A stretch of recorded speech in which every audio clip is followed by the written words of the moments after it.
Republic by Plato, Book 7, translated by Benjamin Jowett.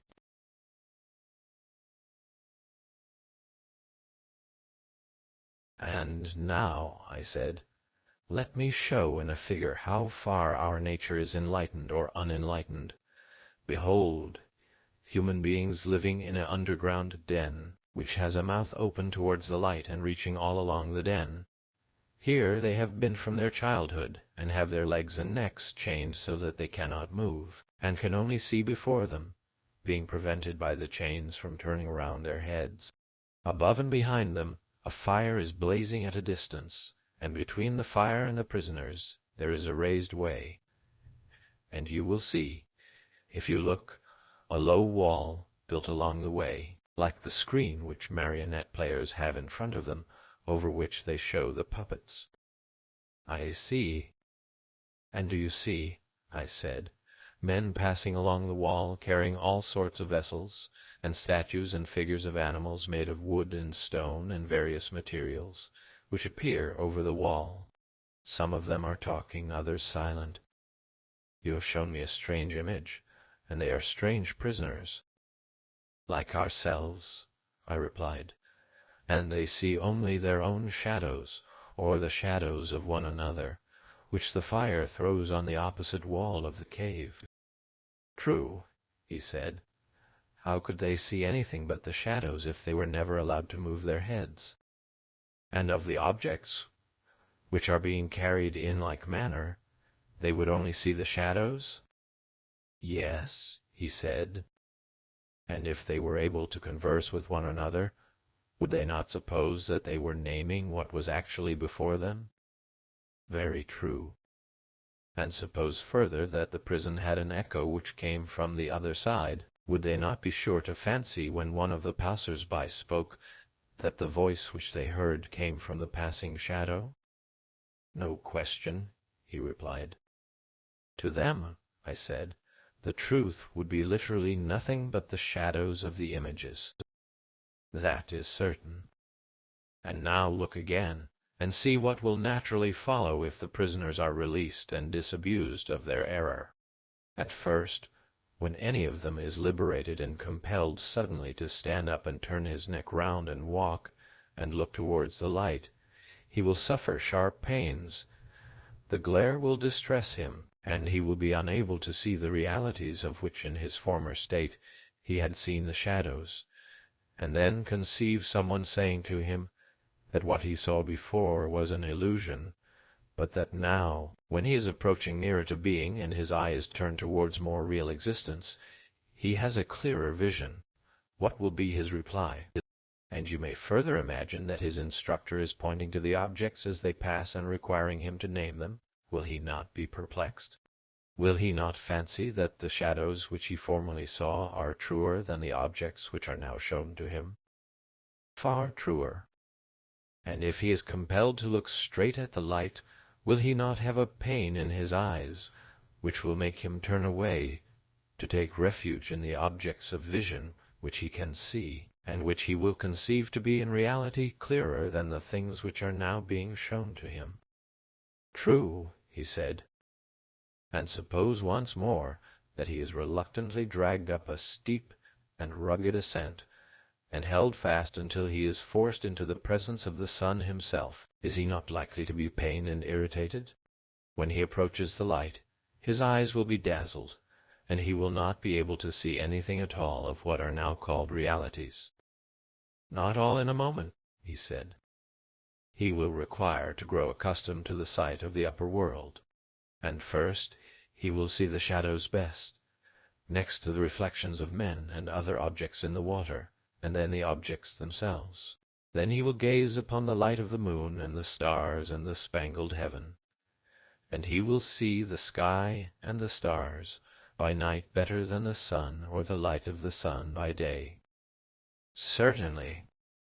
"Last of all, he will be able to see the sun, and not mere reflections of him in the water, but he will see him in his own proper place, and not in another, and he will contemplate him as he is."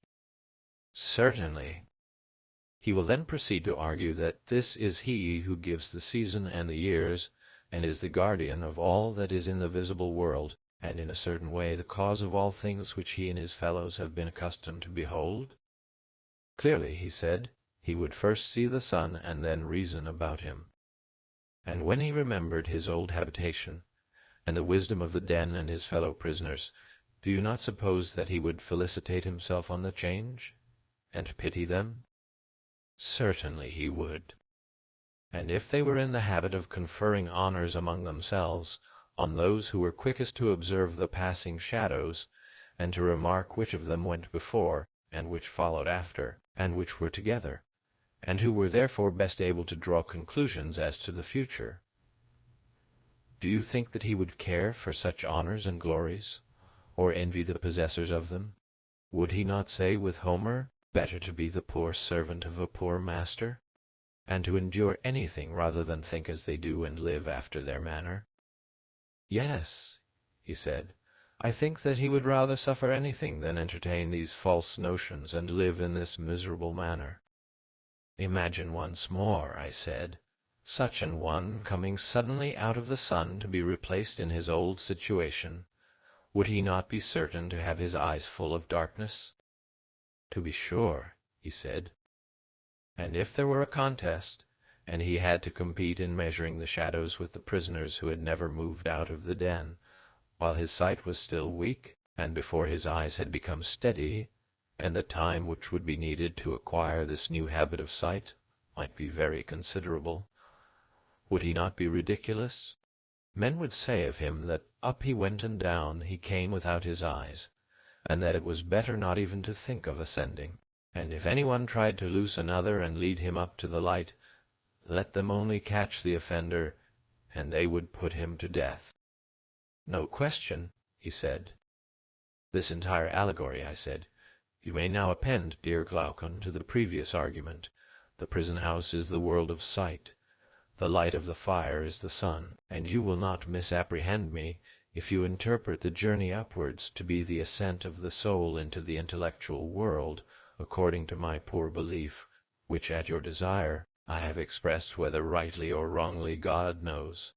But whether true or false, my opinion is that in the world of knowledge the idea of good appears last of all, and is seen only with an effort, and when seen is also inferred to be the universal author of all things beautiful and right, parent of light and of the Lord of light in this visible world, and the immediate source of reason and truth in the intellectual, and that this is the power upon which he who would act rationally, either in public or private life, must have his eye fixed. I agree, he said, as far as I am able to understand you. Moreover, I said, you must not wonder that those who attain to this beatific vision are unwilling to descend to human affairs, for their souls are ever hastening into the upper world, where they desire to dwell, which desire of theirs is very natural, if our allegory may be trusted.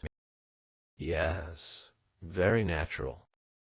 And is there anything surprising in one who passes from divine contemplations to the evil state of man, misbehaving himself in a ridiculous manner, if, while his eyes are blinking and before he has become accustomed to the surrounding darkness, he is compelled to fight in courts of law, or in other places, about the images or the shadows of images of justice, and is endeavoring to meet the conceptions of those who have never yet seen absolute justice? Anything but surprising, he replied. Anyone who has common sense will remember that the bewilderments of the eyes are of two kinds, and arise from two causes, either from coming out of the light, or from going into the light, which is true of the mind's eye, quite as much as of the bodily eye, and he who remembers this when he sees anyone whose vision is perplexed and weak, will not be too ready to laugh. He will first ask whether that soul of man has come out of the brighter life, and is unable to see because unaccustomed to the dark, or having turned from darkness to the day is dazzled by excess of light. And he will count the one happy in his condition and state of being, and he will pity the other, or if he have a mind to laugh at the soul which comes from below into the light. There will be more reason in this than in the laugh which greets him who returns from above, out of the light, into the den. That, he said, is a very just distinction. But then, if I am right, certain professors of education must be wrong when they say that they can put a knowledge into the soul which was not there before, like sight into blind eyes. They undoubtedly say this, he replied. Whereas our argument shows that the power and capacity of learning exists in the soul already, and that just as the eye was unable to turn from darkness to light without the whole body, so too the instrument of knowledge can only by the movement of the whole soul be turned from the world of becoming into that of being, and learn by degrees to endure the sight of being, and of the brightest and best of being, or in other words, of the good. Very true. And must there not be some art which will effect conversion in the easiest and quickest manner, not implanting the faculty of sight, for that exists already, but has been turned in the wrong direction, and is looking away from the truth? Yes, he said, such an art may be presumed. And whereas the other so-called virtues of the soul seem to be akin to bodily qualities, for even when they are not originally innate, they can be implanted later by habit and exercise, the virtue of wisdom, more than anything else, contains a divine element which always remains, and by this conversion is rendered useful and profitable, hurtful and useless. Did you never observe the narrow intelligence flashing from the keen eye of a clever rogue? How eager he is, how clearly his paltry soul sees the way to his end? He is the reverse of blind, but his keen eyesight is forced into the service of evil, and he is mischievous in proportion to his cleverness. Very true, he said. But what if there had been a circumcision of such natures in the days of their youth, and they had been severed from those sensual pleasures, such as eating and drinking, which, like leaden weights, were attached to them at their birth, and which drag them down and turn the vision of their souls upon the things that are below? If, I say, they had been released from these impediments, and turned in the opposite direction, the very same faculty in them would have seen the truth as keenly as they see what their eyes are turned to now. Very likely. Yes, I said. And there is another thing which is likely, or rather a necessary inference from what has preceded, that neither the uneducated and uninformed of the truth, nor yet those who never make an end of their education, will be able ministers of state. Not the former, because they have no single aim of duty which is the rule of all their actions, private as well as public, nor the latter, because they will not act at all except upon compulsion, fancying that they are already dwelling apart in the islands of the blessed. Very true, he replied. Then, I said, the business of us who are the founders of the state will be to compel the best minds to attain that knowledge which we have already shown to be the greatest of all. They must continue to ascend until they arrive at the good, but when they have ascended and seen enough, we must not allow them to do as they do now. What do you mean? I mean that they remain in the upper world, but this must not be allowed. They must be made to descend again among the prisoners in the den, and partake of their labors and honors, whether they are worth having or not.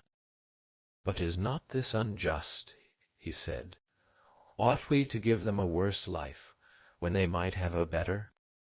You have again forgotten, my friend, I said, the intention of the legislator, who did not aim at making any one class in the state happy above the rest. The happiness was to be in the whole state, and he held the citizens together by persuasion and necessity, making them benefactors of the state, and therefore benefactors of one another. To this end he created them, not to please themselves, but to be his instruments in binding up the state. True, he said. I had forgotten. Observe, Glaucon, that there will be no injustice in compelling our philosophers to have a care and providence of others. We shall explain to them that in other states Men of their class are not obliged to share in the toils of politics, and this is reasonable, for they grow up at their own sweet will, and the government would rather not have them. Being self-taught, they cannot be expected to show any gratitude for a culture which they have never received. But we have brought you into the world to be rulers of the hive, kings of yourselves and of the other citizens, and have educated you far better and more perfectly than they have been educated, and you are better able to share in the double duty. Wherefore each of you, when his turn comes, must go down to the general underground abode, and get the habit of seeing in the dark. When you have acquired the habit, you will see 10,000 times better than the inhabitants of the den, and you will know what the several images are and what they represent, because you have seen the beautiful and just and good in their truth.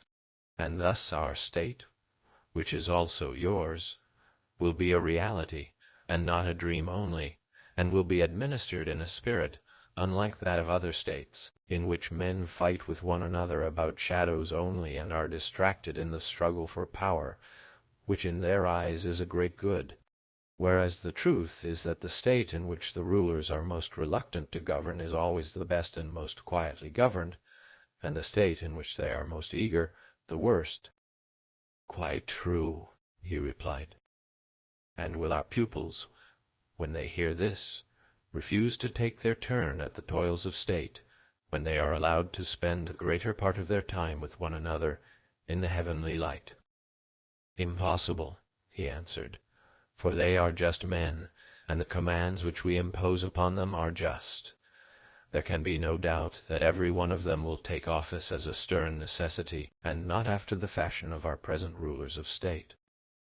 Yes, my friend, I said, and there lies the point.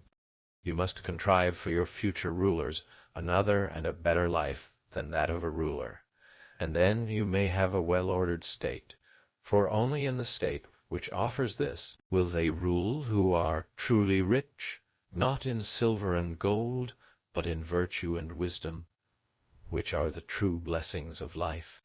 Whereas if they go to the administration of public affairs, poor and hungering after their own private advantage, thinking that hence they are to snatch the chief good, order there can never be, for they will be fighting about office, and the civil and domestic broils which thus arise will be the ruin of the rulers themselves and of the whole state.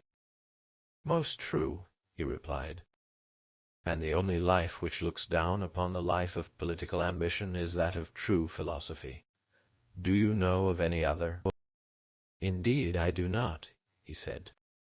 And those who govern ought not to be lovers of the task, for if they are, there will be rival lovers, and they will fight. No question. Who then are those whom we shall compel to be guardians? Surely they will be the men who are wisest about affairs of state, and by whom the state is best administered, and who at the same time have other honors and another and a better life than that of politics. They are the men, and I will choose them, he replied. And now shall we consider in what way such guardians will be produced, and how they are to be brought from darkness to light, as some are said to have ascended from the world below to the gods? By all means, he replied. The process, I said, is not the turning over of an oyster shell, in allusion to a game in which two parties fled, or pursued according as an oyster shell, which was thrown into the air, fell with the dark or light side uppermost, but the turning round of a soul passing from a day which is little better than night to the true day of being, that is, the ascent from below, which we affirm to be true philosophy. Quite so. And should we not inquire what sort of knowledge has the power of effecting such a change? Certainly. What sort of knowledge is there which would draw the soul from becoming to being? And another consideration has just occurred to me. You will remember that our young men are to be warrior athletes? Yes, that was said. Then this new kind of knowledge must have an additional quality? What quality? Usefulness in war. Yes, if possible. There were two parts in our former scheme of education, were there not? Just so. There was gymnastic, which presided over the growth and decay of the body, and may therefore be regarded as having to do with generation and corruption. True. Then that is not the knowledge which we are seeking to discover? No. But what do you say of music, which also entered to a certain extent into our former scheme? Music, he said, as you will remember, was the counterpart of gymnastic, and trained the guardians by the influences of habit, by harmony, making them harmonious, by rhythm rhythmical, but not giving them science, and the words, whether fabulous or possibly true, had kindred elements of rhythm and harmony in them. But in music there was nothing which tended to that good which you are now seeking. You are most accurate, I said, in your recollection. In music there certainly was nothing of the kind. But what branch of knowledge is there, my dear Glaucon, which is of the desired nature, since all the useful arts were reckoned mean by us? Undoubtedly. And yet if music and gymnastic are excluded, and the arts are also excluded, what remains? Well, I said, there may be nothing left of our special subjects, and then we shall have to take something which is not special, but of universal application. What may that be? A something which all arts and sciences and intelligences use in common, and which everyone first has to learn among the elements of education. What is that? The little matter of distinguishing 1, 2, and 3 in a word, number, and calculation. Do not all arts and sciences necessarily partake of them? Yes. Then the art of war partakes of them? To be sure. Then Palamedes, whenever he appears in tragedy, proves Agamemnon ridiculously unfit to be a general. Did you never remark how he declares that he had invented number, and had numbered the ships and set in array the ranks of the army at Troy, which implies that they had never been numbered before, and Agamemnon must be supposed literally to have been incapable of counting his own feet. How could he, if he was ignorant of number? And if that is true, what sort of general must he have been? I should say a very strange one, if this was as you say. Can we deny that a warrior should have a knowledge of arithmetic? Certainly he should, if he is to have the smallest understanding of military tactics, or indeed I should rather say, if he is to be a man at all. I should like to know whether you have the same notion which I have of this study. What is your notion? It appears to me to be a study of the kind which we are seeking, and which leads naturally to reflection, but never to have been rightly used. For the true use of it is simply to draw the soul towards being. Will you explain your meaning? He said. I will try, I said, and I wish you would share the enquiry with me, and say yes or no, when I attempt to distinguish in my own mind what branches of knowledge have this attracting power, in order that we may have clearer proof that arithmetic is, as I suspect, one of them. Explain, he said. I mean to say that objects of sense are of two kinds. Some of them do not invite thought because the sense is an adequate judge of them, while in the case of other objects sense is so untrustworthy that further inquiry is imperatively demanded. You are clearly referring, he said, to the manner in which the senses are imposed upon by distance, and by painting in light and shade. No, I said, that is not at all my meaning. Then what is your meaning? When speaking of uninviting objects, I mean those which do not pass from one sensation to the opposite. Inviting objects are those which do. In this latter case, the sense coming upon the object, whether at a distance or near, gives no more vivid idea of anything in particular than of its opposite. An illustration will make my meaning clearer. Here are 3 fingers, a little finger, a second finger, and a middle finger. Very good. You may suppose that they are seen quite close. And here comes the point. What is it? Each of them equally appears a finger, whether seen in the middle or at the extremity, whether white or black or thick or thin. It makes no difference. A finger is a finger all the same. In these cases a man is not compelled to ask of thought the question, what is a finger? For the sight never intimates to the mind that a finger is other than a finger. True. And therefore, I said, as we might expect, there is nothing here which invites or excites intelligence. There is not, he said. But is this equally true of the greatness and smallness of the fingers? Can sight adequately perceive them? And is no difference made by the circumstance that one of the fingers is in the middle and another at the extremity?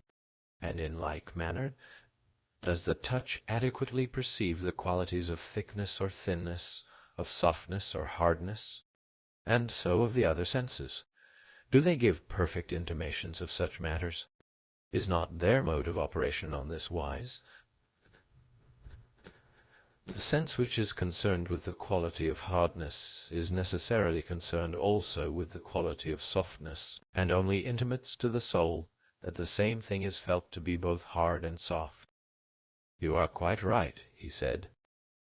And must not the soul be perplexed at this intimation which the sense gives of a hard which is also soft?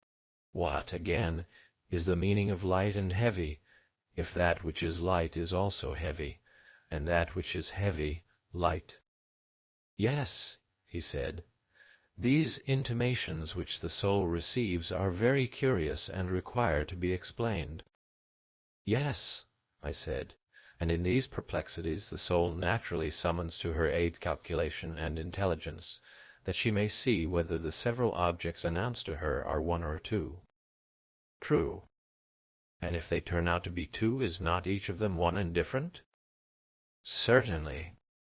And if each is one, and both are two, she will conceive the two as in a state of division, for if there were undivided, they could only be conceived of as one.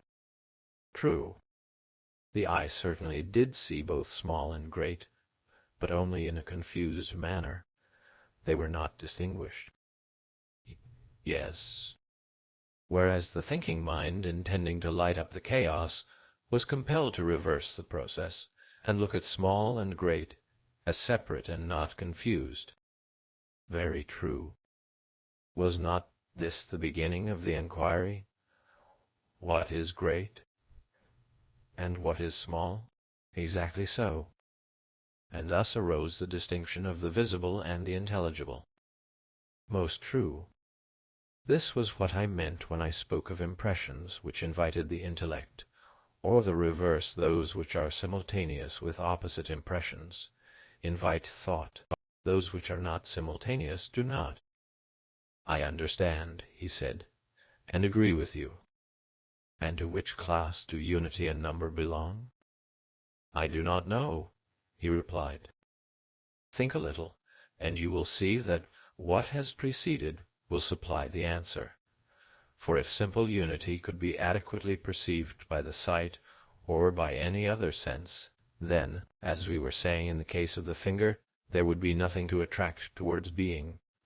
But when there is some contradiction always present, and one is the reverse of one, and involves the conception of plurality, then thought begins to be aroused within us, and the soul, perplexed and wanting to arrive at a decision, asks, what is absolute unity? This is the way in which the study of the one has a power of drawing and converting the mind to the contemplation of true being.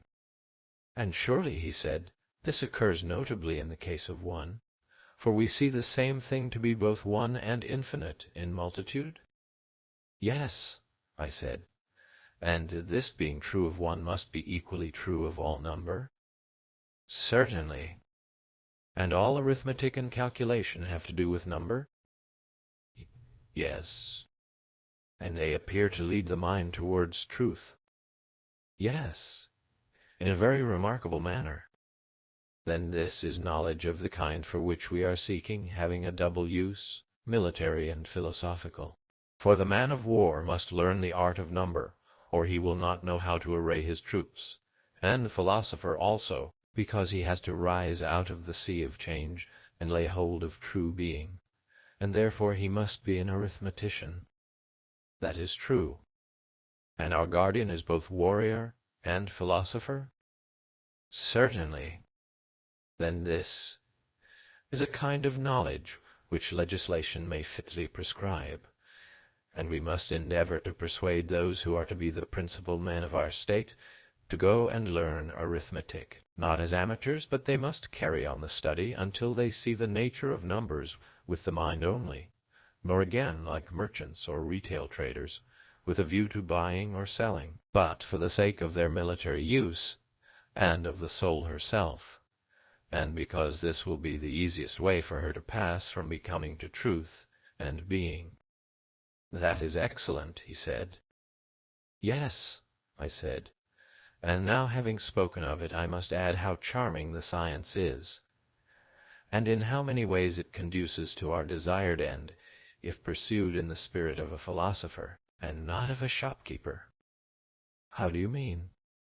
I mean, as I was saying, that arithmetic has a very great and elevating effect, compelling the soul to reason about abstract number, and rebelling against the introduction of visible or tangible objects into the argument.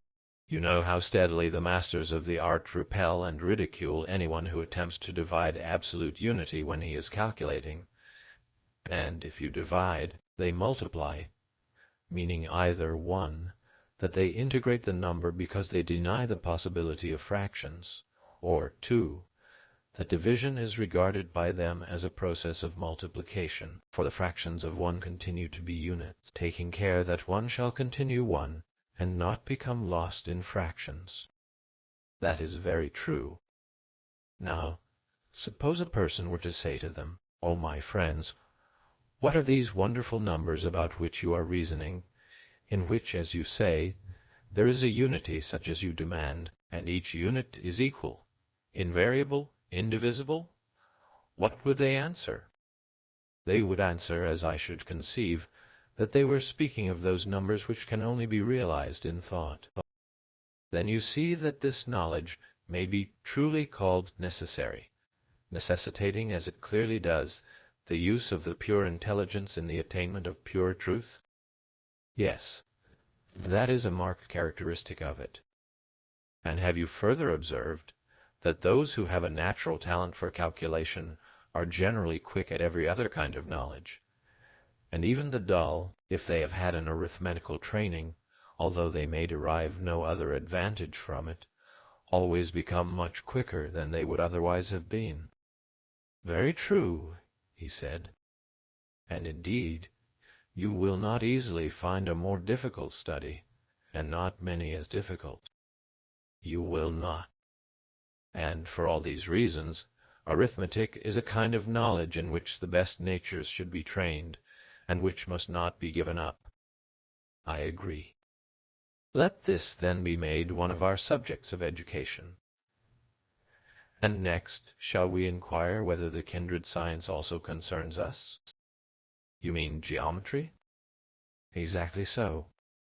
Clearly, he said, we are concerned with that part of geometry which relates to war, for in pitching a camp, or taking up a position, or closing or extending the lines of an army, or any other military maneuver, whether in actual battle or on a march, it will make all the difference whether a general is or is not a geometrician.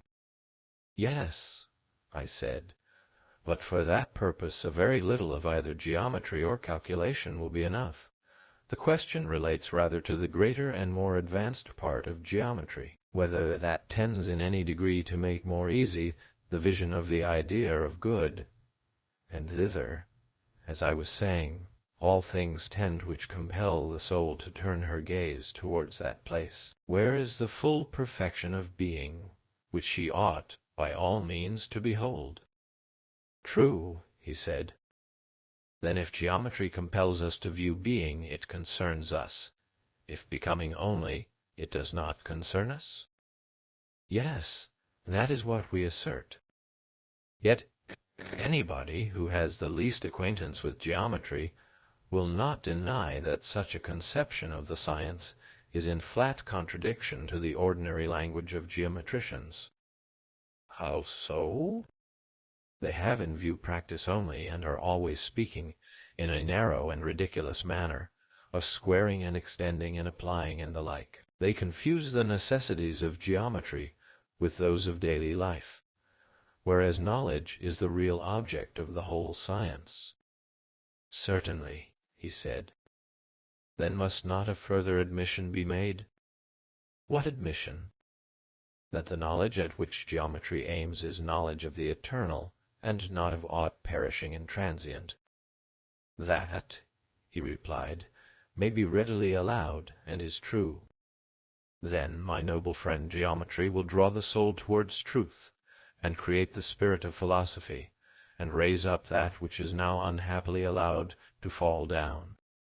Nothing will be more likely to have such an effect. Then nothing should be more sternly laid down than that the inhabitants of your fair city should by all means learn geometry.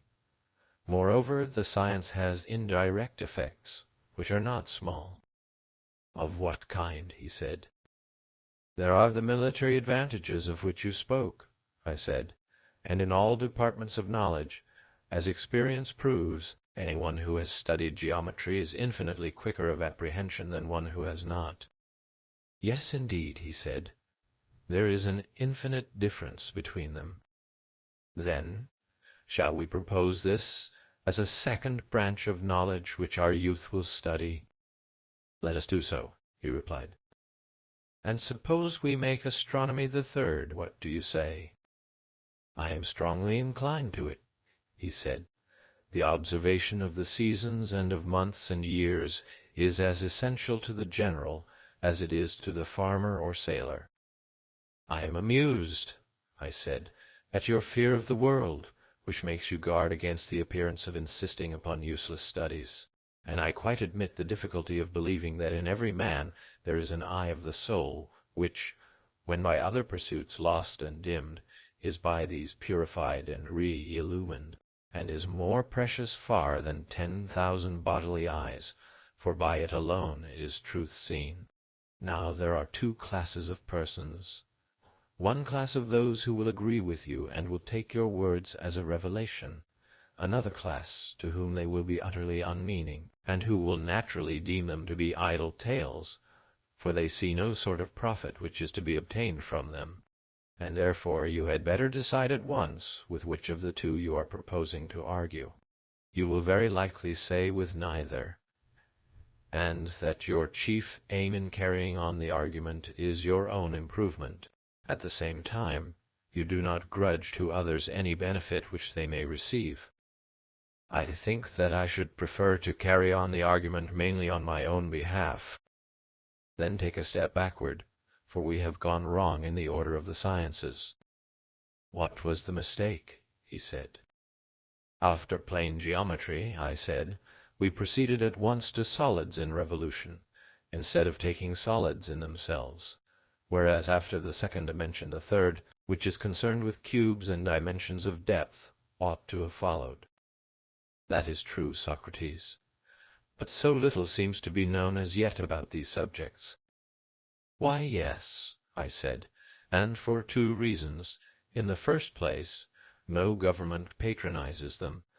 This leads to a want of energy in the pursuit of them, and they are difficult. In the second place, students cannot learn them unless they have a director. But then, a director can hardly be found, and even if he could, as matters now stand, the students, who are very conceited, would not attend to him. That, however, would be otherwise if the whole state became the director of these studies and gave honor to them. Then disciples would want to come, and there would be continuous and earnest search, and discoveries would be made. Since even now, disregarded as they are by the world, and maimed of their fair proportions, and although none of their votaries can tell the use of them, still these studies force their way by their natural charm, and very likely, if they had the help of the state, they would some day emerge into light. Yes, he said, there is a remarkable charm in them, but I do not clearly understand the change in the order. First you began with a geometry of plane surfaces?" "Yes," I said. "And you placed astronomy next, and then you made a step backward?" "Yes, and I have delayed you by my hurry. The ludicrous state of solid geometry, which, in natural order, should have followed, made me pass over this branch and go on to astronomy, or motion of solids." "True," he said. "Then, assuming that the science now omitted would come into existence if encouraged by the state, let us go on to astronomy, which will be fourth." "The right order," he replied. "And now, Socrates, as you rebuked the vulgar manner in which I praised astronomy before, my praise shall be given in your own spirit. For everyone, as I think, must see that astronomy compels the soul to look upwards and leads us from this world to another." "Everyone but myself," I said. "To everyone else this may be clear, but not to me." "And what then would you say?" "I should rather say that those who elevate astronomy into philosophy appear to me to make us look downwards, and not upwards."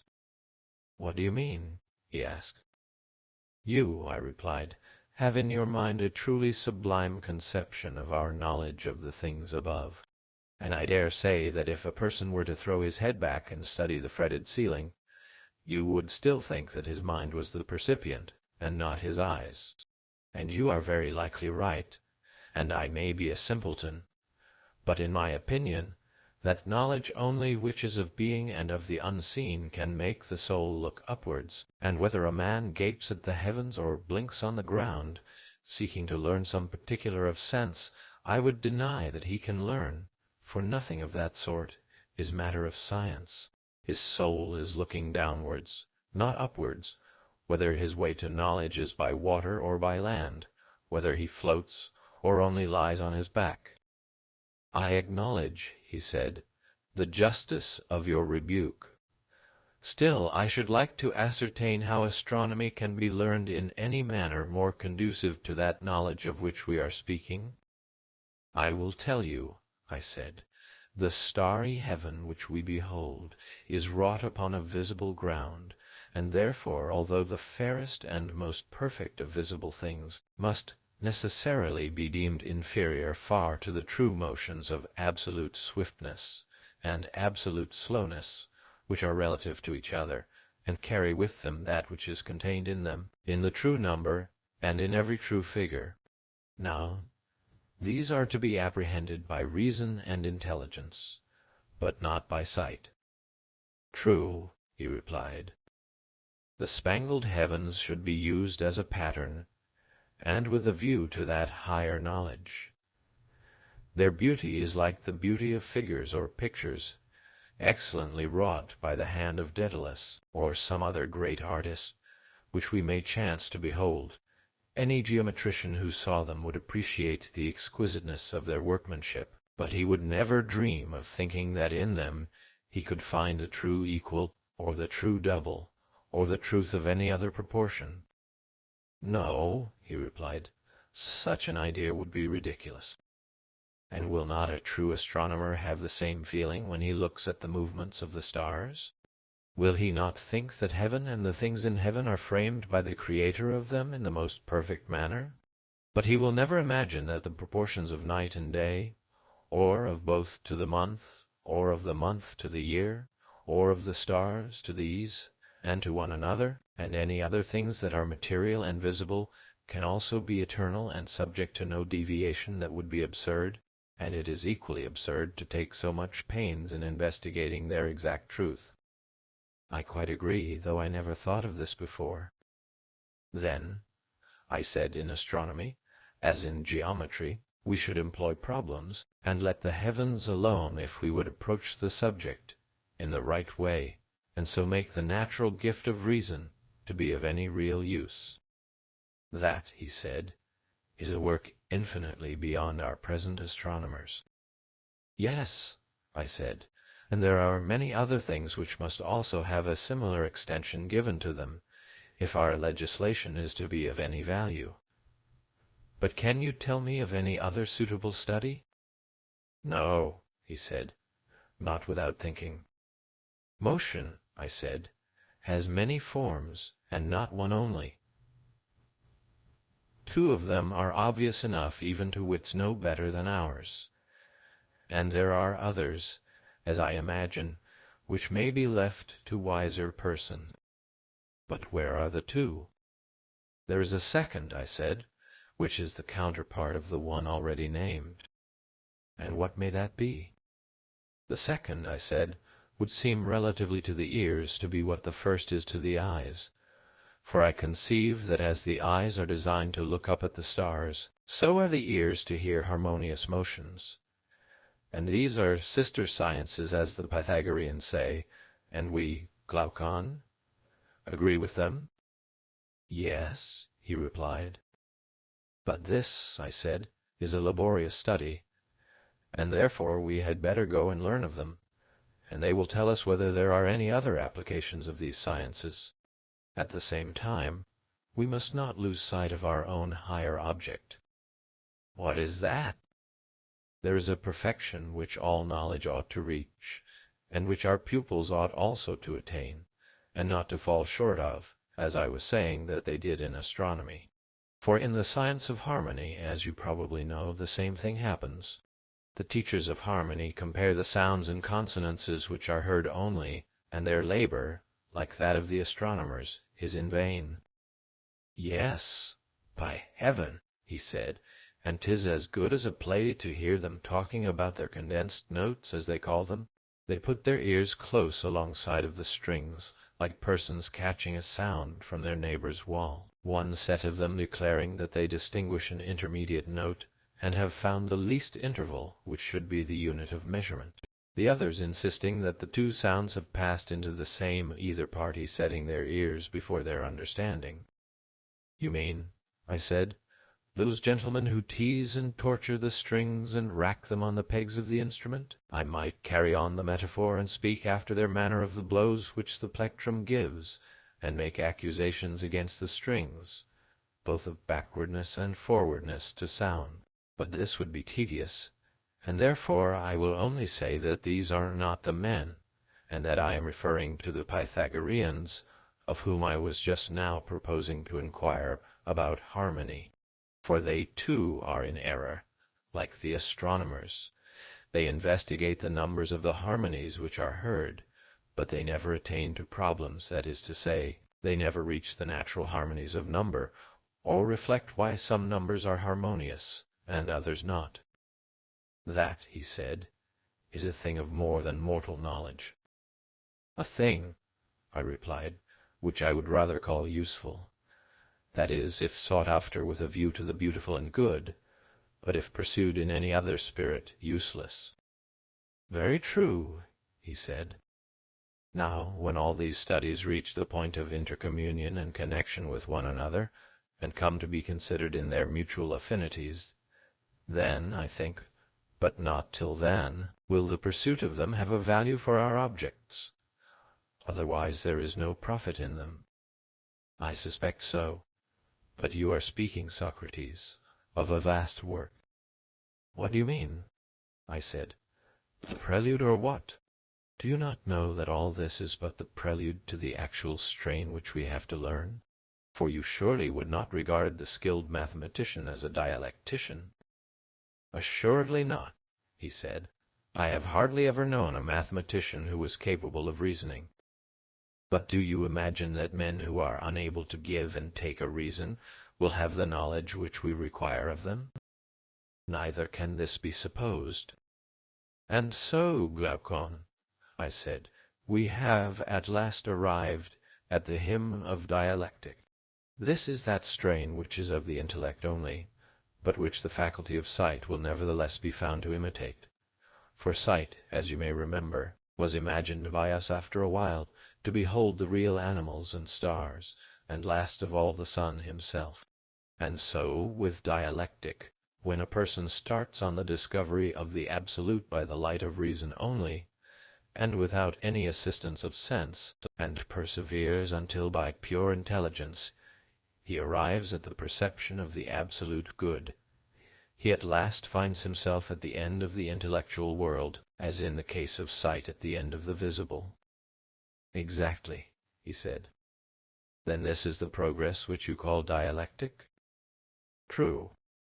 But the release of the prisoners from chains, and their translation from the shadows to the images and to the light, and the ascent from the underground den to the sun, while in his presence they are vainly trying to look on animals and plants and the light of the sun, but are able to perceive even with their weak eyes the images in the water, which are divine, and are the shadows of true existence, not shadows of images cast by a light of fire, which compared with the sun is only an image.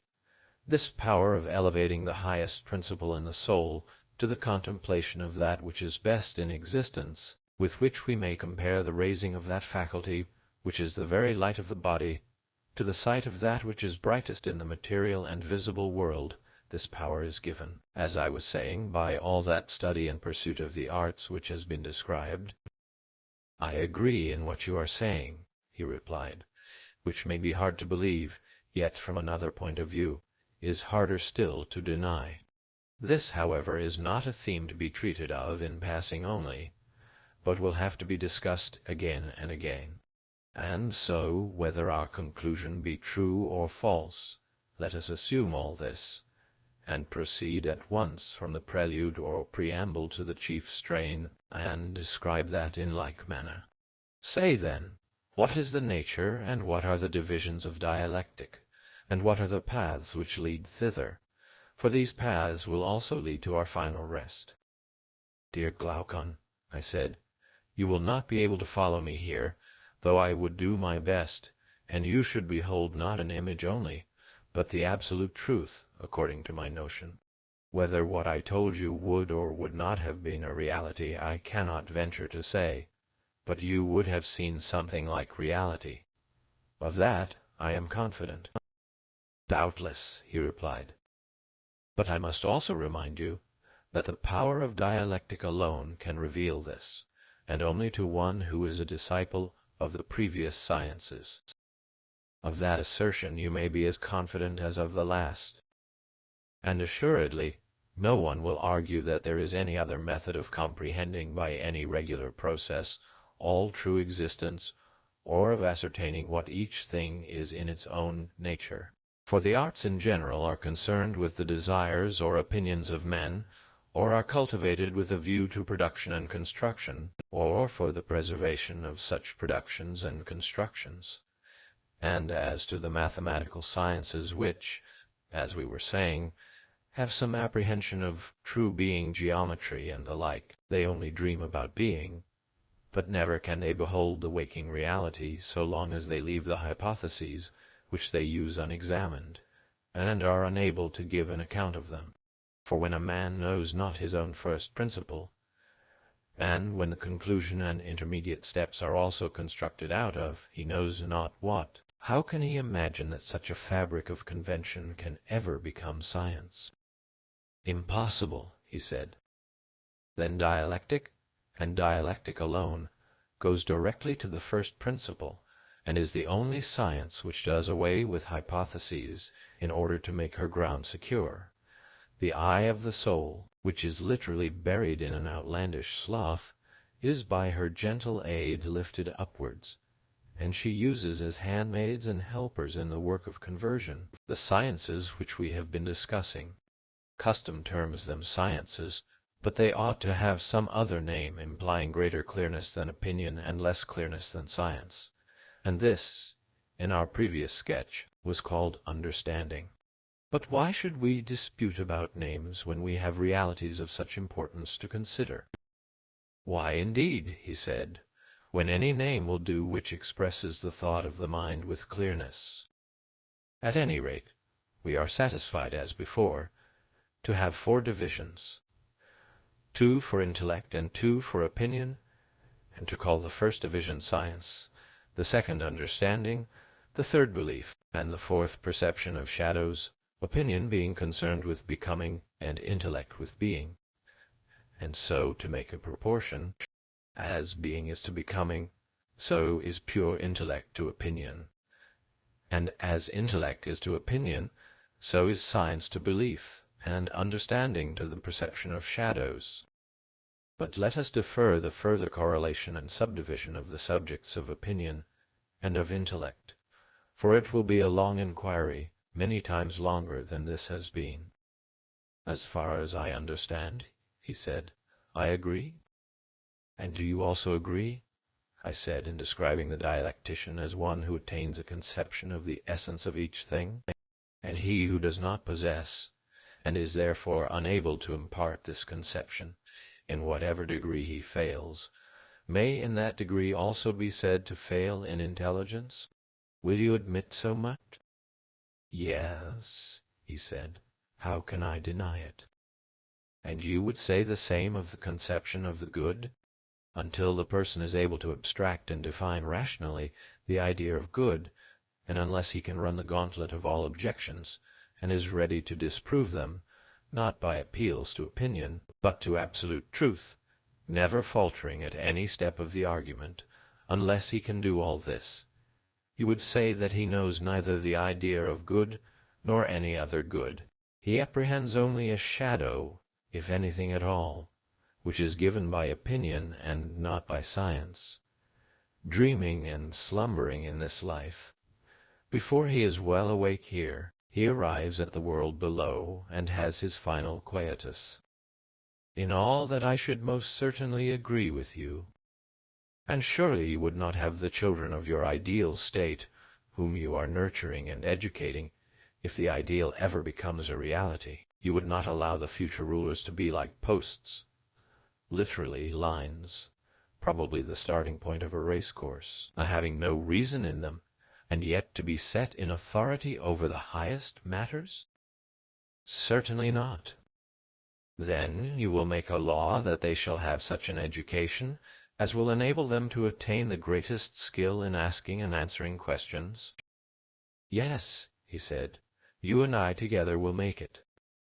Dialectic, then, as you will agree, is the coping stone of the sciences, and is set over them. No other science can be placed higher. The nature of knowledge can no further go. I agree, he said. But to whom we are to assign these studies, and in what way they are to be assigned, are questions which remain to be considered. Yes, clearly.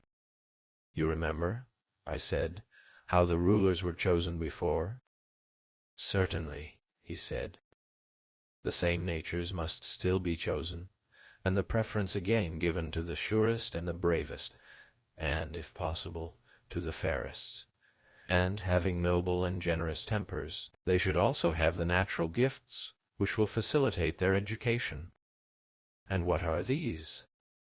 Such gifts as keenness and ready powers of acquisition, for the mind more often faints from the severity of study than from the severity of gymnastics. The toil is more entirely the mind's own, and is not shared with the body. Very true, he replied. Further, he of whom we are in search should have a good memory, and be an unwearied solid man, who is a lover of labor in any line, or he will never be able to endure the great amount of bodily exercise, and to go through all the intellectual discipline and study which we require of him. Certainly, he said, he must have natural gifts. The mistake at present is that those who study philosophy have no vocation, and this, as I was before saying, is the reason why she has fallen into disrepute. Her true sons should take her by the hand and not bastards. What do you mean? In the first place, her votary should not have a lame or halting industry. I mean, that he should not be half industrious and half idle, as, for example, when a man is a lover of gymnastic and hunting and all other bodily exercises, but a hater rather than a lover of the labor of learning or listening or inquiring, or the occupation to which he devotes himself may be of an opposite kind, and he may have the other sort of lameness. Certainly, he said. And as to truth, I said, Is not a soul equally to be deemed halt and lame which hates voluntary falsehood, and is extremely indignant at herself and others when they tell lies, but is patient of involuntary falsehood, and does not mind wallowing like a swinish beast in the mire of ignorance, and has no shame at being detected? To be sure. And again, in respect of temperance, courage, magnificence, and every other virtue, should we not carefully distinguish between the true son and the bastard? For where there is no discernment of such qualities, states and individuals unconsciously err, and the state makes a ruler, and the individual a friend, of one who, being defective in some part of virtue, is in a figure lame or a bastard. That is very true, he said. All these things, then, will have to be carefully considered by us, and if only those whom we introduce to this vast system of education and training are sound in body and mind, justice herself will have nothing to say against us, and we shall be the saviors of the Constitution and of the state. But if our pupils are men of another stamp, the reverse will happen, and we shall pour a still greater flood of ridicule on philosophy than she has to endure at present. That would not be creditable. Certainly not, I said, and yet perhaps in thus turning jest into earnest, I am equally ridiculous. In what respect? I had forgotten, I said, that we were not serious, and spoke with too much excitement. For when I saw philosophy so undeservedly trampled under foot of men, I could not help feeling a sort of indignation at the authors of her disgrace, and my anger made me too vehement. Indeed, I was listening, and did not think so. But I, who am the speaker, felt that I was. And now let me remind you that, although in our former selection we chose old men, we must not do so in this. Solon was under a delusion when he said that a man when he grows old may learn many things, for he can no more learn much than he can run much. Youth is the time for any extraordinary toil. Of course. And therefore calculation and geometry and all the other elements of instruction, which are a preparation for dialectic, should be presented to the mind in childhood. Not, however, under any notion of forcing our system of education. Why not? Because a freeman ought not to be a slave in the acquisition of knowledge of any kind. Bodily exercise, when compulsory, does no harm to the body, but knowledge which is acquired under compulsion obtains no hold on the mind. Very true. Then, my good friend, I said, do not use compulsion, but let early education be a sort of amusement. You will then be better able to find out the natural bent. That is a very rational notion, he said. Do you remember that the children, too, were to be taken to see the battle on horseback, and that if there were no danger, they were to be brought close up, and, like young hounds, have a taste of blood given them? Yes, I remember. The same practice may be followed, I said, in all these things, labors, lessons, dangers, and he who is most at home in all of them ought to be enrolled in a select number. At what age? At the age when the necessary gymnastics are over. The period, whether of 2 or 3 years, which passes in this sort of training is useless for any other purpose, for sleep and exercise are unpropitious to learning, and the trial of who is first in gymnastic exercises is one of the most important tests to which our youth are subjected. Certainly, he replied. After that time, those who are selected from the class of 20 years old will be promoted to higher honor, and the sciences which they learned without any order in their early education will now be brought together, and they will be able to see the natural relationship of them to one another and to true being. Yes, he said, that is the only kind of knowledge which takes lasting root. Yes, I said, and the capacity for such knowledge is the great criterion of dialectical talent. The comprehensive mind is always the dialectical. I agree with you, he said. These, I said, are the points which you must consider, and those who have most of this comprehension, and who are most steadfast in their learning, and in their military and other appointed duties, when they have arrived at the age of 30, have to be chosen by you out of the select class, and elevated to higher honor, and you will have to prove them by the help of dialectic, in order to learn which of them is able to give up the use of sight and the other senses, and in company with truth to attain absolute being. And here, my friend, great caution is required. Why great caution? Do you not remark, I said, how great is the evil which dialectic has introduced? What evil? He said. The students of the art are filled with lawlessness. Quite true, he said. Do you think that there is anything so very unnatural or inexcusable in their case? Or will you make allowance for them? In what way make allowance? I want you, I said, by way of parallel, to imagine a supposititious son who is brought up in great wealth. He is one of a great and numerous family, and has many flatterers. When he grows up to manhood, he learns that his alleged are not his real parents. But who the real are he is unable to discover. Can you guess how he will be likely to behave towards his flatterers and his supposed parents? First of all, during the period when he is ignorant of the false relation, and then again when he knows. Or shall I guess for you? If you please. Then I should say that while he is ignorant of the truth, he will be likely to honor his father and his mother and his supposed relations more than the flatterers. He will be less inclined to neglect them when in need, or to do or say anything against them. And he will be less willing to disobey them in any important matter. He will. But when he has made the discovery, I should imagine that he would diminish his honor and regard for them, and would become more devoted to the flatterers. Their influence over him would greatly increase. He would now live after their ways, and openly associate with them, and, unless he were of an unusually good disposition, he would trouble himself no more about his supposed parents or other relations.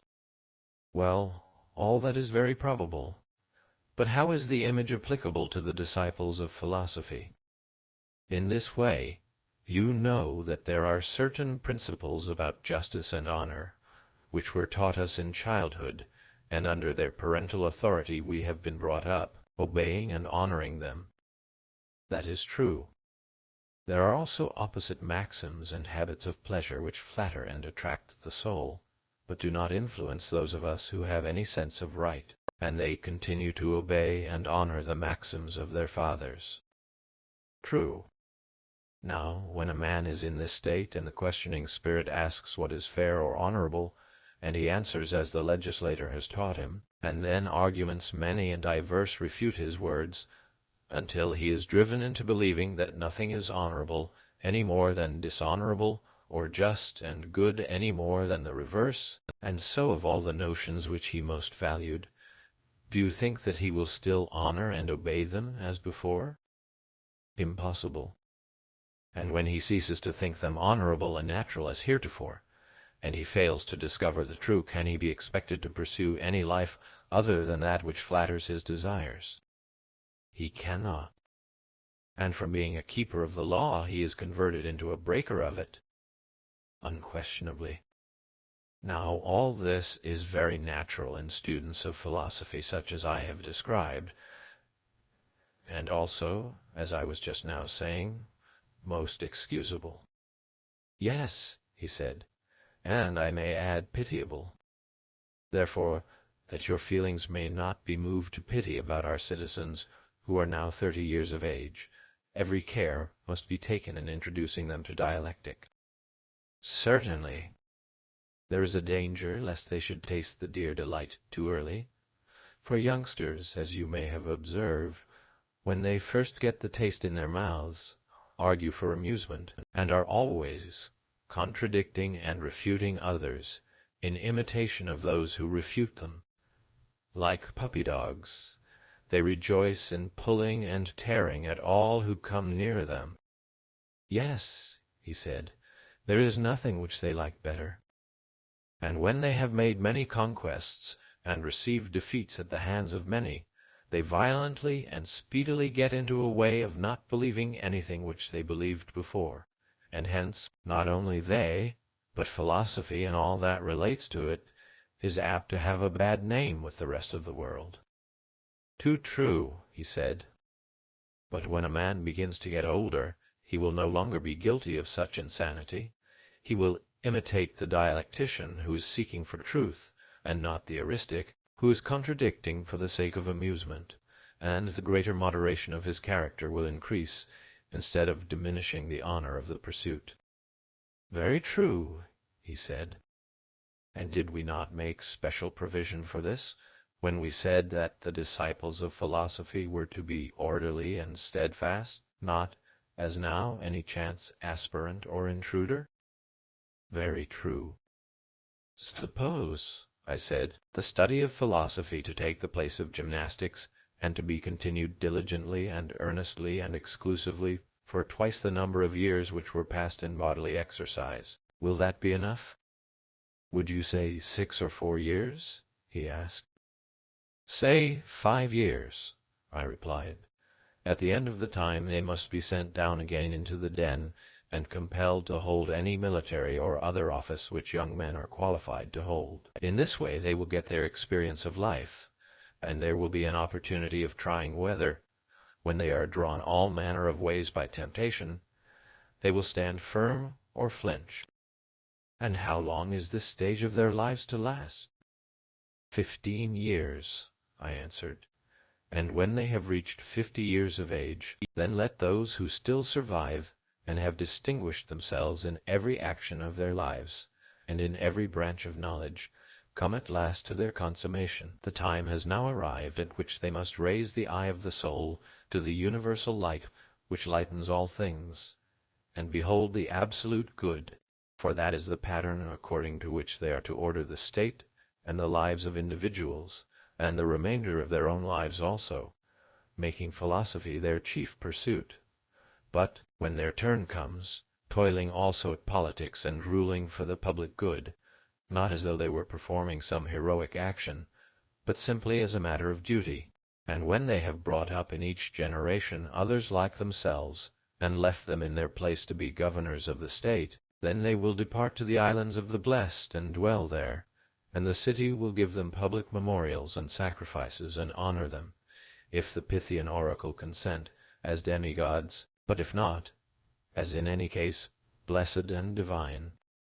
You are a sculptor, Socrates, and have made statues of our governors faultless in beauty." "Yes," I said, "Glaucon, and of our governesses too. For you must not suppose that what I have been saying applies to men only, and not to women, as far as their natures can go."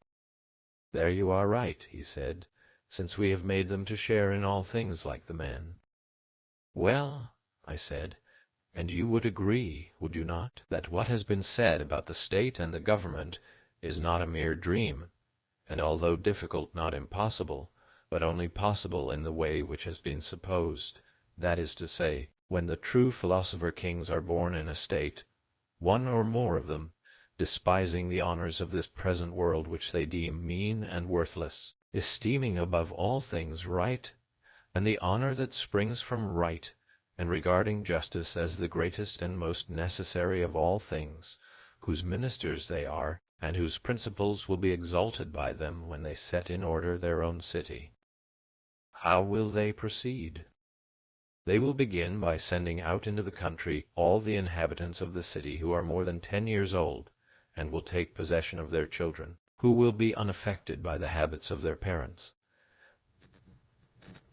These they will train in their own habits and laws, I mean in the laws which we have given them, and in this way the state and constitution of which we were speaking will soonest and most easily attain happiness, and the nation which has such a constitution will gain most. Yes, that will be the best way, and I think, Socrates, that you have very well described how, if ever, such a constitution might come into being. Enough, then, of the perfect state, and of the man who bears its image. There is no difficulty in seeing how we shall describe him." "There is no difficulty," he replied, "and I agree with you in thinking that nothing more need be said.